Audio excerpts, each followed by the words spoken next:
সারাদিন রোজা রেখে ইফতার করায় যে মজা, রোজা রাখলো না এরকম লোকেরাও কিন্তু ইফতার করে, করে না?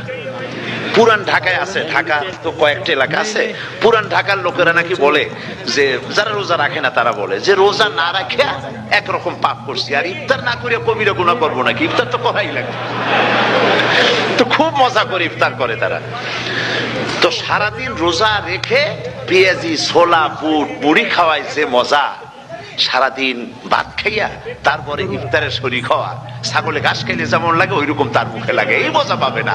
রোজাদারের যে মজা লাগে সেই মজা সে পাবে না। সারা মাস রোজা থাকার পর আল্লাহর হুকুম মেনে সারা রাত রোজা রাখার পর তারপরে ঈদের দিনে জামা কাপড় পরিষ্কার করে শেরওয়ানি গায়ে লাগাইয়া পাঞ্জাবি পরে আতর মেখে এরপরে ঈদের জামাতে যখন দাঁড়ায় যায় সে যে মজা পায়, সারা মাস রোজা রেখে ঈদের জামাতে গিয়ে সে যে মজা পায়, যে রোজা রাখলো না ঈদের দিনে খুব জামা পাজামা সেন্ট এগুলো মেখে টেকে প্রথম কাতারে গিয়ে দাঁড়ায় গেছে, ও সেই মজা পাবে না। ওর মনের মধ্যে একটা চোর চোর ভাব থেকেই যায়।